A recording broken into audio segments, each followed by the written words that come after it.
Welcome to Tower Talk Business Radio, where we bring you conversations with the top business minds on Long Island and around the nation every week. Featuring expert consultants and small business owners who have found success but are also willing to share their top tips, failures, and give gritty, matter-of-fact advice based on their firsthand experience. Now, let's get down to business on Tower Talk Business Radio on the voice of Nassau Community College, 90.3 WHPC. Hello and welcome to Tower Talk Business Radio, powered by the Nassau Community College Foundation.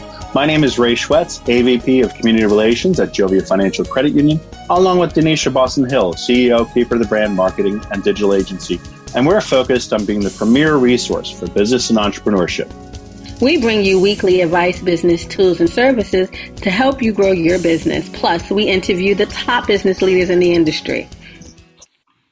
Now, helping provide us with business empowerment today is Olivia F. Scott. She is the founder and principal consultant of Omerge Alliances. Just to give you a little background on Olivia, she is an integrated marketing management consultancy. She delivers brand strategy, marketing solutions, planning, media buying, wellness experience, brand solutions. Her current and previous clients include the Essence Festival, Essence, Iman Cosmetics, and others. Her professional experiences include serving as Chief Marketing Officer of Carol's Daughter, Associate Publisher and Head of Marketing at Vibe Magazine, Vice President Alliances, Live Nation, Director of Partnership Marketing, and she's led strategy and wellness and entertainment experiences for Essence Festival since 2014. So, wow, that's a lot. Olivia, welcome to the show. Thank you all for having me. Thank you very much. We're so excited to have you here, and I'm just a fan, so I'm going to hope the audience that's listening will be able to learn from you and really just grow. I know it's difficult times right now that we're living in and the unknown, but I kept thinking about health and the health and mental health of an entrepreneur, and immediately you came to mind, so I thought you would be a great expert on that. So again, just thanks for joining us today. Thank you so much for having me. Thank you. So tell us a little bit about your background and how you got started. So I always start with the fact that I was born and raised in Memphis. For whatever reason, that means something to me. So I'm from Memphis. My father was a broadcaster. My mother was a teacher. So I went to journalism school, focused on advertising. And upon graduation, I worked in Chicago at advertising agencies, DDB, Frankel, Ogilvy, etc. So my rooting and grounding is definitely in advertising, the advertising world. I moved to New York City in 2001 because I wanted to work outside of the advertising agencies. And in Chicago, I was limited to mostly advertising agency or mostly consumer packaged goods companies that were in Chicago, like Quaker and that kind of thing, McDonald's. So moved to New York, and that is where I got all of my media experience. So started off at in-demand television as our director of partnership marketing, shifted to Live Nation, where I was vice president of sponsorship marketing, and I was on the road with various tours. And so my role there really was managing the sponsorship relationships on behalf of all the various tours. So Jennifer Lopez and Mark Anthony, Three Doors Down, et cetera, those tours I managed the sponsorship relationships for. And then I was lured away by Vibe Magazine to be their associate publisher, head of marketing. We folded in 2009. It was a very swift and sad situation. We folded overnight. And that was when I first became an entrepreneur. And I was an entrepreneur for about 2 years successfully, 2009, 2011. And then I encountered a gentleman who asked me to come in-house. And so I then went to Carol's Daughter as chief marketing officer. Stayed there for about a year. And when I was there, I was pretty sure, once you've had a taste of entrepreneurialism, you want it back. So I was pretty sure I was going to go back out. So after that year, I went back out, and I've been independent ever since 2012. Well, you worked with some amazing brands, and I'll tell you, the time goes by really fast. And like you said, once you have that taste, that if you bite that apple of entrepreneurship, you get right back to it. And the freedom that you have, but also the challenges. There's a lot of challenges. What do you think differentiates you from other entrepreneurs? I I think that I'm clear about my focus, right? I think that when you're an entrepreneur, it's so easy once you get that taste of doing things yourself to think, I can do anything, I can do everything. But you have to hone in on a specific area of focus. I've had clients ask me to do things that are outside of my realm of expertise. And I'll say, no, I don't think that makes sense for me. I like to deliver best in class, specifically in marketing and in wellness. And I pretty much like to stay in that area. When you start, I can do a lot of things. I've had a lot of experience, but I find that sometimes we as entrepreneurs, we get, I don't know if the word is greedy, Donyshia, but I can do that. Our eyes get really big. We see a check and it's not malicious. Sometimes a client develops trust with you and says, all right, Donyshia, you've done this for us. Can you do this too? Can you do our social media too? You're like, I'm really not a social media person, but I'm a marketing strategist, but I can help you, or I'll caveat it. But I think for me, it's about having a really clear focus in what I do. Now, what are you seeing as far as the challenges? Obviously, we all have challenges nowadays. So, there's lots of different schools of thought on marketing. So curious what you see and what your views are on this topic. Of how it's changing now with COVID? Yes. So I think, it's become more difficult than ever, as we all know. But I think the marketing skills that all of us as marketers have honed are going to be even more in demand because the supply is greater. Everyone has become an entrepreneur. Many of us have become entrepreneurs overnight. I liken it back to the music industry when digital music first hit YouTube and hit Napster. Anybody who had, any editing ability or had any studio equipment was automatically a musician. And so for A&R reps, they had to sift through so much more to figure out who the real artists were. So I think it's similar to that today, right? Where, marketers, we're going to be in demand to help those who really have a viable market proposition reach their customer base, because there's going to be so many more competitors selling products that they're making out of their living room or their basement. And I'm not saying those products are bad. We all are having to pivot. But where our marketing skills are going to be in play is how do we create a unique differentiating proposition for these products and get them to break the clutter, because there's going to be so much more clutter to break through. So it sounds like, for me, when I hear Olivia Scott, I hear your purpose and your passion, and I hear health and wellness. During this time, what do you feel is the best avenue for an entrepreneur when it comes to the health industry, or how can health and wellness guide them through this time during COVID? They're home alone. They're not sure what tomorrow brings. And that takes a deep toll on someone. Yeah.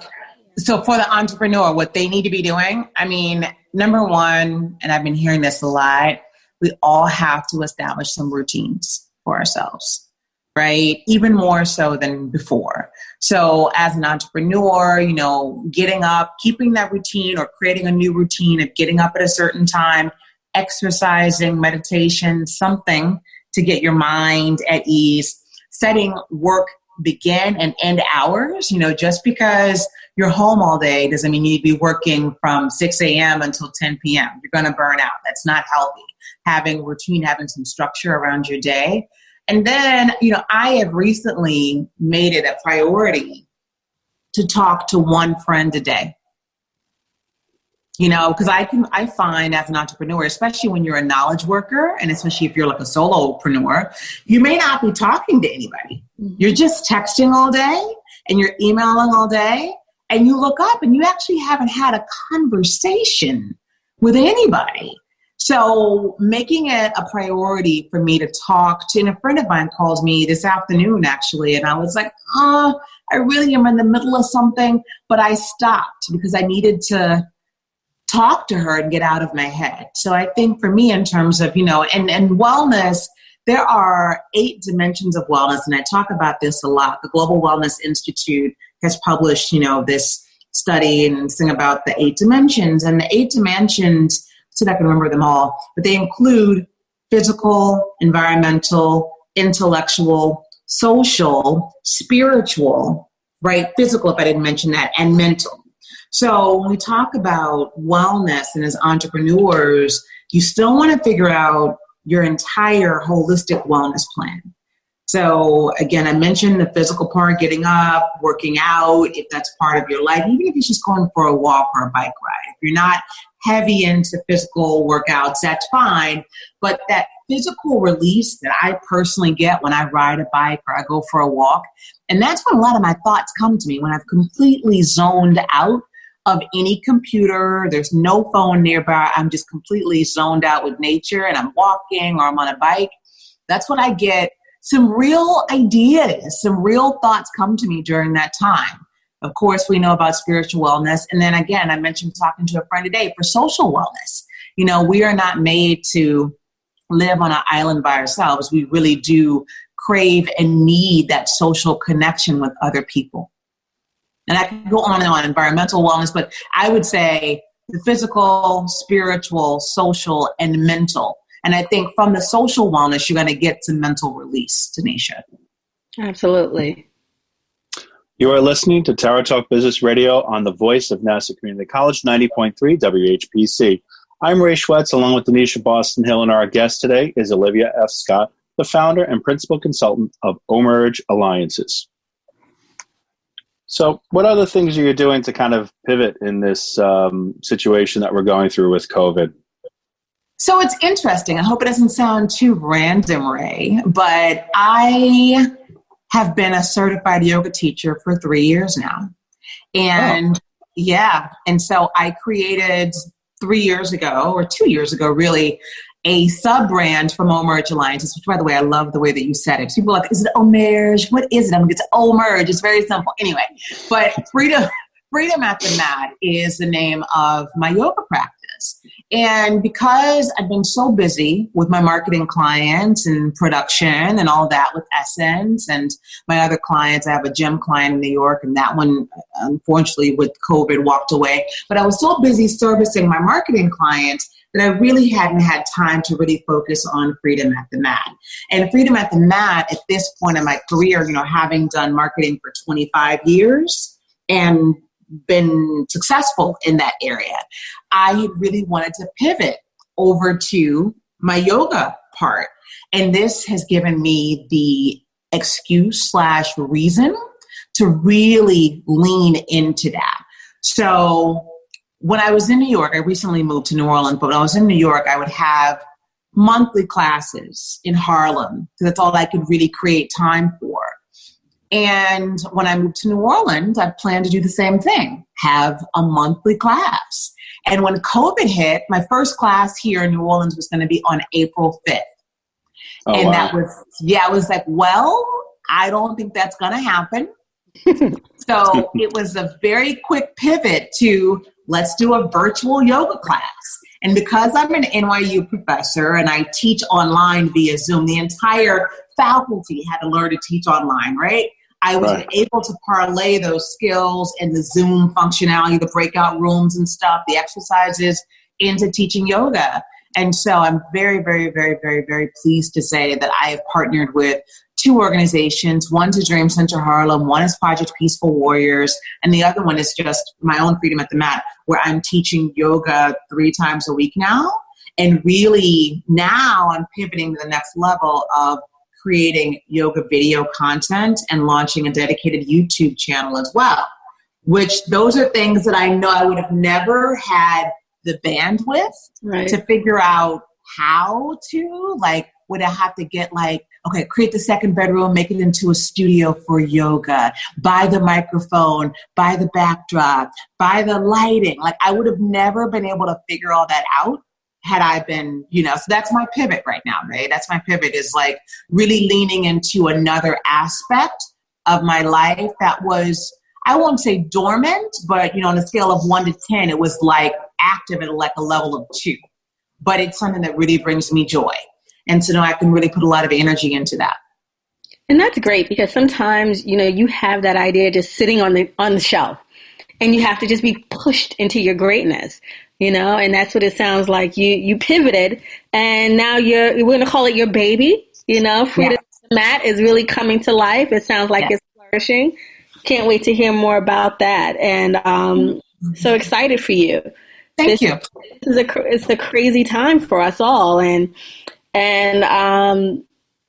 I think, so many entrepreneurs out there having those same discussions with themselves. Now I'm home alone in the house bored. You keep hearing that. And now I just have to do it. You got to just make it happen. And a couple of things I want to add to that. One, there's a saying, sometimes you have to do it scared.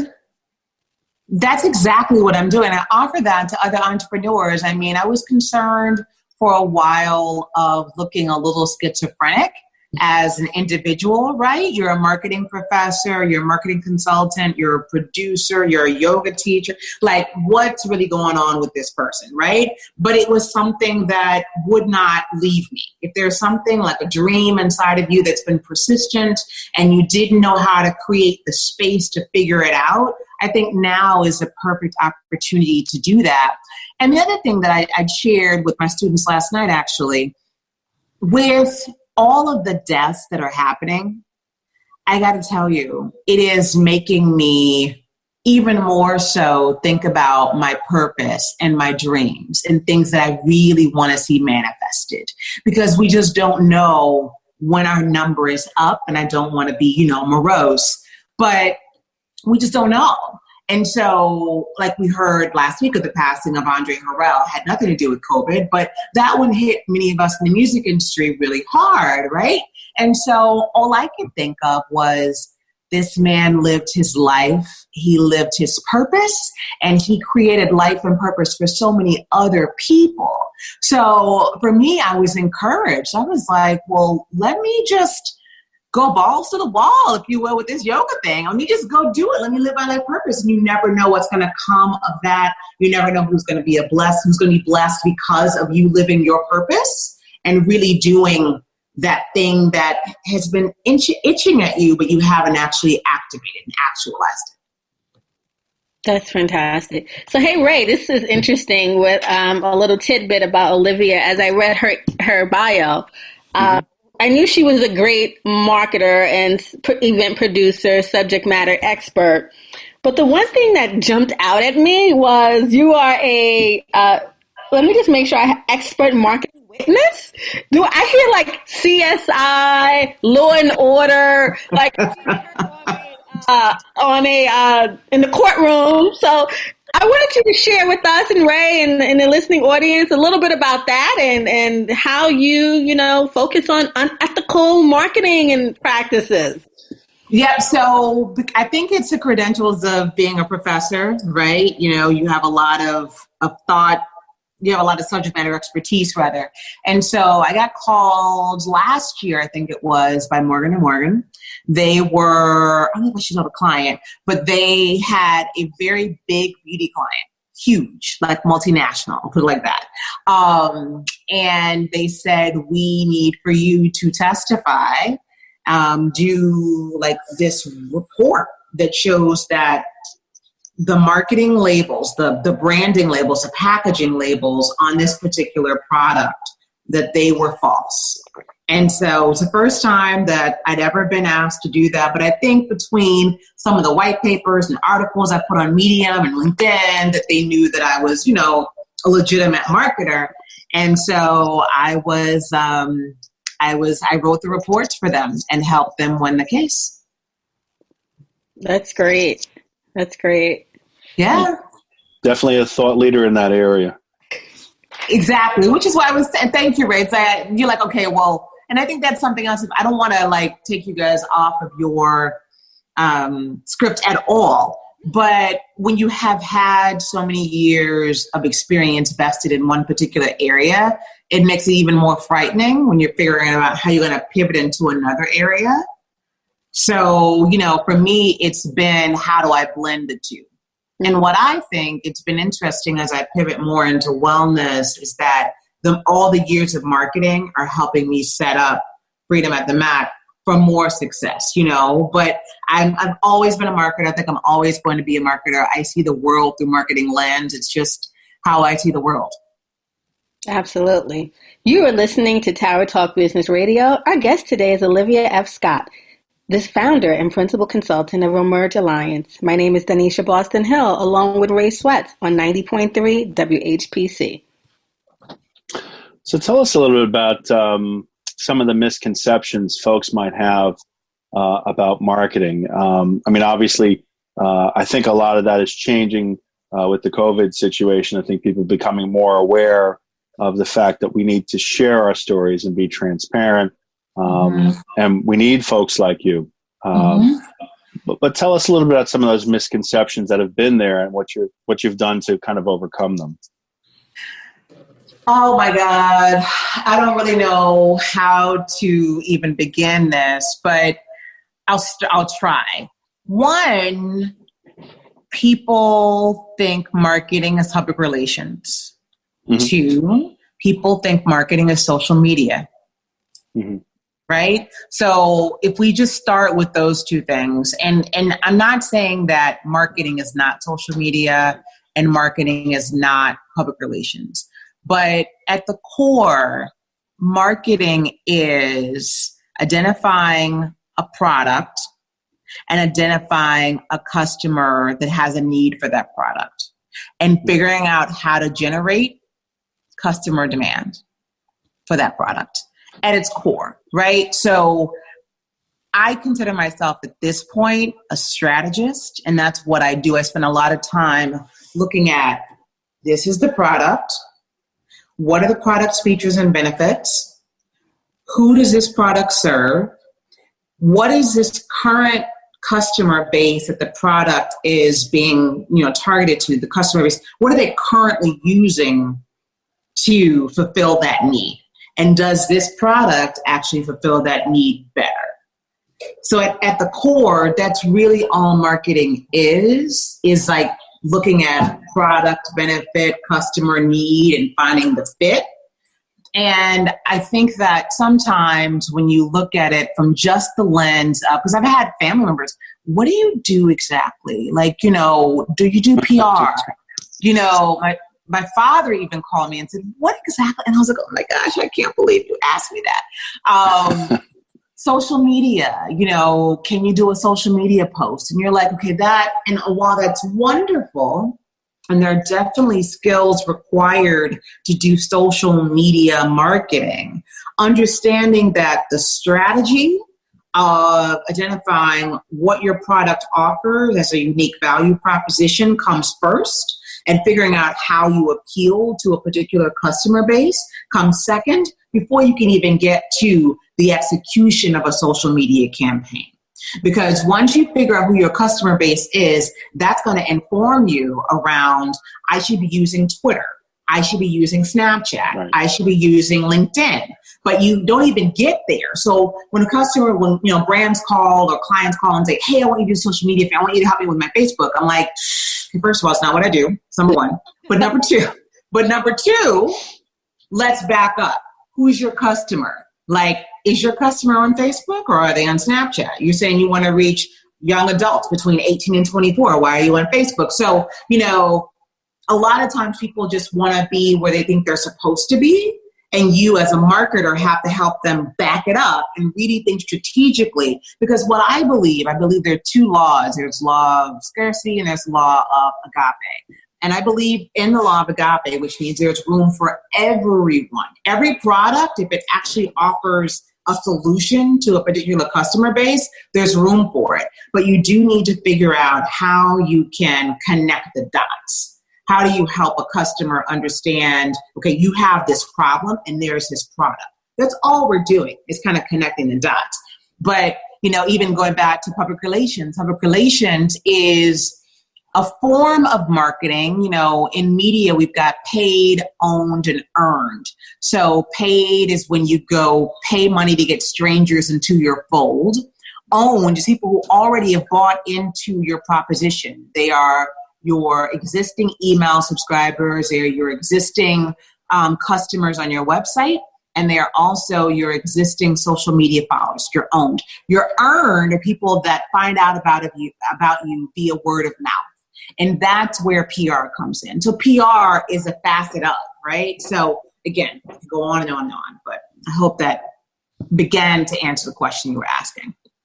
Definitely. It's like handing a philosopher a notebook page and saying, can you do something with this? Well, yeah, that's like a small tool in the toolbox. That's nothing. Yeah. And it's, to me, it all just ladders up because you're going to have to connect with the customer and connect with whether the customer is business to business or business to consumer. Doesn't matter. You're going to have to get somebody to buy what you're selling at some point. But I definitely encourage brands and entrepreneurs to take a step back and look at the larger picture first before you get to the tactics. Sage advice. Yeah, absolutely. So, Olivia, I think you have a wealth of accomplishments. What are some of the ones that you're most proud of? Give us an example. Well, I think there's several, but I guess two come to mind. One was I was brought in as CMO at Carol's Daughter when we were trying to refresh the brand. When I joined the company, it was 2011, I think, 2011. And Lisa Price had been around, for 20 years as a founder, and people loved her. What we found, though, was that much like every other company, you have people that come into the brand and they grow with the brand.